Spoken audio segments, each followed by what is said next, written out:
प्यारे बच्चों, question number 14 को समझते हैं। इस क्वेश्चन में आपसे कहा है व्यवसाय में विनियोजित पूंजी 2 लाख रुपए है। विनियोजित पूंजी पर प्रतियाय की दर 15% है। ये सामान्य लाभ की दर है 15%। वर्ष 2016-17 के दौरान 48,000 रुपए का लाभ अर्जित किया गया है। ख्याति की गणना अधिलाभ के 3 वर्षों के क्रय के आधार पर कीजिए। ख्याति गणना अधिलाभ के आधार पर आपको करनी है। और अधिलाभ सुपर प्रॉफिट कैसे निकाला जाता है? सुपर प्रॉफिट बराबर average profit minus normal profit होता है। और एवरेज प्रॉफिट आप कैसे निकालते हैं? पिछले वर्षों को जो लाभ दे रखा होता है उसका टोटल कर लेते हैं, और यदि किसी वर्ष हानि है तो उसे घटा देते हैं। और यदि कोई और समायोजन है तो उन समायोजन करने के बाद इस टोटल को हम नंबर ऑफ ईयर से भाग कर देते हैं। इस प्रकार ये एवरेज प्रॉफिट आ जाता है। उसके बाद आपको नॉर्मल प्रॉफिट निकालना है, सामान्य लाभ। और नॉर्मल प्रॉफिट बराबर होता है capital employed into normal rate upon 100। अगर कैपिटल एम्प्लॉयड क्वेश्चन में नहीं दे रखी है तो टोटल असेट में से आउटसाइड लायबिलिटीज घटा देते हैं तो कैपिटल एम्प्लॉयड आ जाती है। इसके बाद आपको सुपर प्रॉफिट निकालना है, और सुपर प्रॉफिट बराबर होता है average profit minus normal profit.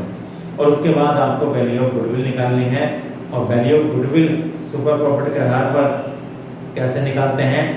Goodwill बराबर सुपर प्रॉफिट गुणा परचेज ईयर। तो इस प्रकार ये value of goodwill super profit के आधार पर आ जाती है। तो सबसे पहले आपको एवरेज प्रॉफिट निकालना है।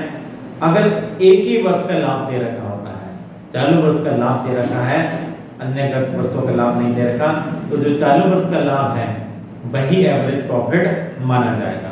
तो यहाँ 2016-17 का लाभ दे रखा था 48,000, और गत वर्षों का लाभ नहीं दे रखा, तो ये 16-17 का लाभ भी एवरेज प्रॉफिट माना जाएगा। तो एवरेज प्रॉफिट लिखे आप 48,000, 48,000। इसके बाद नॉर्मल प्रॉफिट आपको निकालना है। नॉर्मल प्रॉफिट इक्वल होता है capital employed into normal rate, जिसको शॉर्ट में एनआर कहते हैं, नॉर्मल रेट अपॉन 100। यहाँ विनियोजित पूंजी 2 लाख रुपए दे रखी है और लाभ की सामान्य दर नॉर्मल रेट 15% दे रखी है। इस प्रकार ये सामान्य लाभ नॉर्मल प्रॉफिट 30,000 रुपए आ जाएगा। उसके बाद आपको सुपर प्रॉफिट निकालना है, और सुपर प्रॉफिट बराबर होता है average profit minus normal profit. Average profit 48,000 है और नॉर्मल प्रॉफिट 30,000 है। इस प्रकार ये 18,000 रुपए का सुपर प्रॉफिट होगा। उसके बाद गुडविल निकालेंगे। Goodwill equal super profit into purchase year. Super profit आपका 18,000 है तो आपने कैलकुलेट किया है, और परचेज ईयर्स क्वेश्चन में दे रखे हैं 3। इस प्रकार ये वैल्यू गुडविल आ जाएगी 54,000। तो ये क्वेश्चन आपका कंप्लीट हो जाता है।